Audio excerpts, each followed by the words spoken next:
El concepte d'interseccionalitat va ser introduït per la professora Kimberlé Crenshaw l'any 1991 quan va afirmar el següent: vaig utilitzar el concepte d'interseccionalitat per assenyalar les diferents maneres en què la raça i el gènere interactuen i generen dimensions diverses en les experiències de les dones negres. Exploro com la raça i el gènere es creuen i configuren aspectes estructurals i polítics propis de la violència contra les dones racialitzades. Segons el Termcat, la interseccionalitat és la teoria que defensa que l'experiència de desigualtat, discriminació o privilegi es construeix a partir de la interacció de diverses categories socials com ara el gènere, l'ètnia, la classe social, l'orientació sexual o l'edat. Aquest marc ens porta a definir dues paraules clau: privilegi i opressió. El privilegi és un dret o avantatge concedit a algú com a benefici o favor, i l'opressió és l'obstaculització del desenvolupament lliure i integral d'una persona. La interseccionalitat es basa en tres principis essencials. No existeix una jerarquia entre els eixos de desigualtat. Totes les persones estan situades en tots els eixos de desigualtat. L'experiència de la desigualtat és diferent segons els cossos i el context en què es viu. Ara analitzarem alguns d'aquests eixos de desigualtat. El gènere és una construcció social i cultural basada en les diferències biològiques entre sexes. Assigna característiques emocionals, intel·lectuals i de comportament a dones i homes, que varien segons la societat i l'època històrica. La classe social és una forma de classificació social, influenciada per factors com els ingressos, les propietats, l'accés a recursos, la formació o el capital cultural.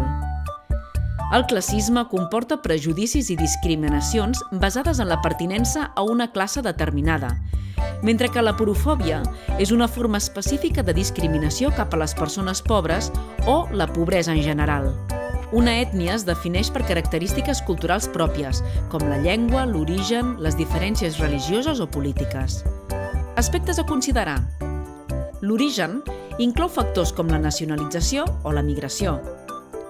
La identitat religiosa és la religió dominant versus altres religions.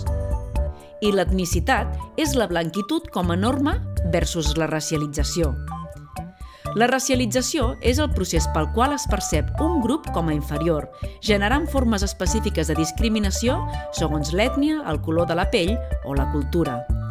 Això afecta grups com a persones gitanes, àrabs, africanes, asiàtiques o llatinoamericanes.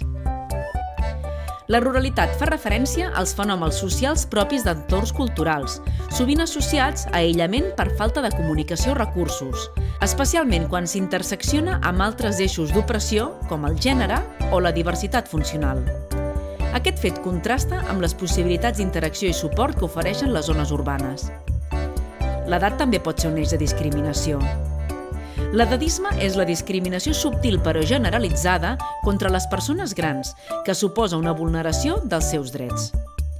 I l'adultcentrisme és el sistema en què les persones adultes prenen decisions sobre les joves sense incloure-les en el procés.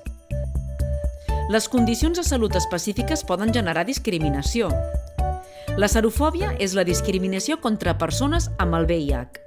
També hi ha la discriminació cap a persones amb malalties rares o diversitat funcional, com ara corporal, psíquica o sensorial, sovint associada al capacitisme, que valora menys les persones percebudes com a no productives.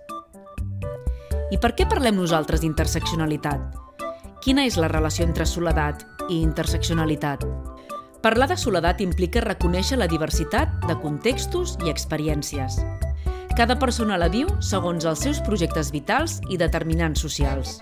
Tanquem amb les reflexions de la investigadora Maria Rodó de Zárate, que ens recorda: les experiències d'opressió no es poden explicar des d'un sol marc. No són una simple suma d'eixos, es configuren d'una manera única. Tothom està posicionat en tots els eixos de desigualtat.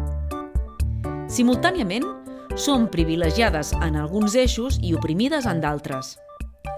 Els efectes varien segons el lloc i el moment.